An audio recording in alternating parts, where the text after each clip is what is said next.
and many other economic parameters that we hear, but they are also far-reaching in terms of how we live, and they are also far-reaching in terms of what our country becomes.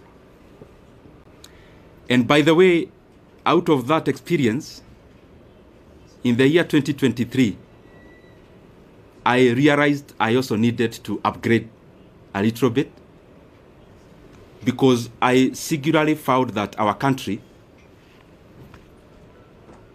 yes, have many challenges, but the overarching challenge that we face as a country are economic challenges in nature. And given the chance I was serving in as the chairman of Budget Committee, I decided to also go back to school. I actually started pursuing 2 master's degrees together. One in KU, Master of Economics in Public Policy, and the other one in the University of Nairobi, that is Masters of Arts in Economics. And I've been pursuing those from 2023.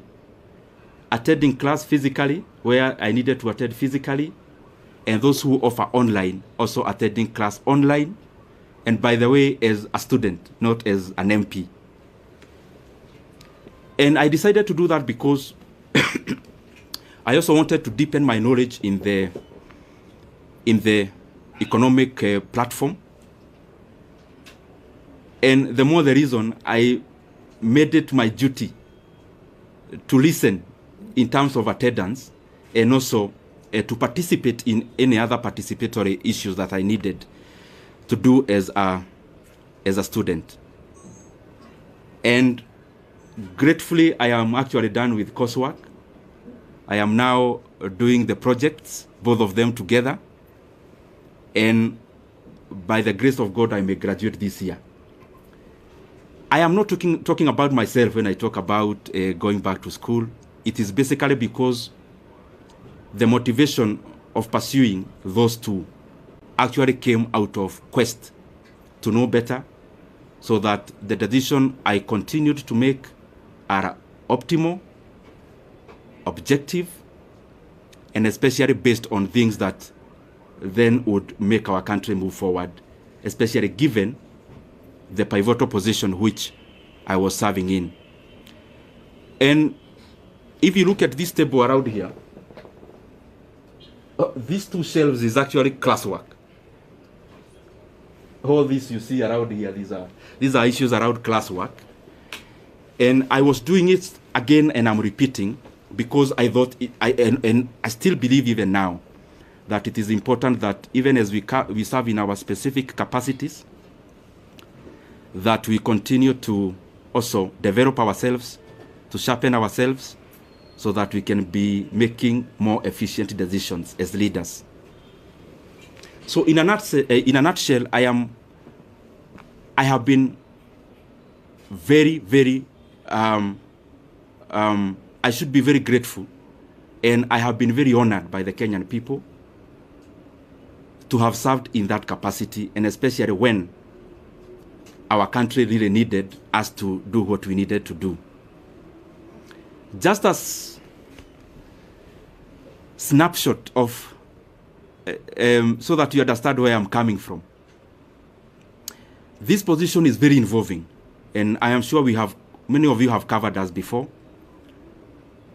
Sometimes sleeping in this office, leaving here very early in the morning. Not just myself, also the members of the members we were serving with. But it was also an experience also to learn and know Kenya.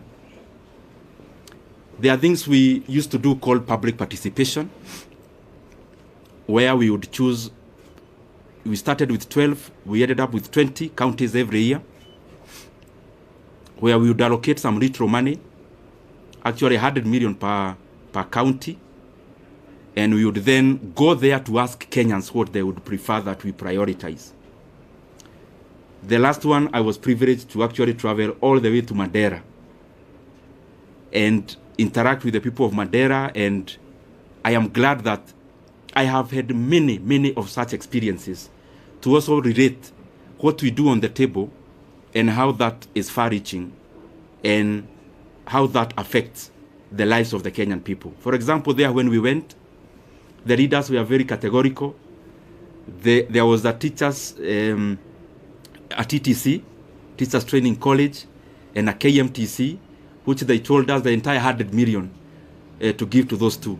Because when we go all out to do those things, we specifically look at the impact of how those projects would work. And also by giving preference to what the leadership and the people themselves request us to, or were requesting us to do. Having said that, also for perspective's sake, and allow me to say it because it is how it is. At some point we got too busy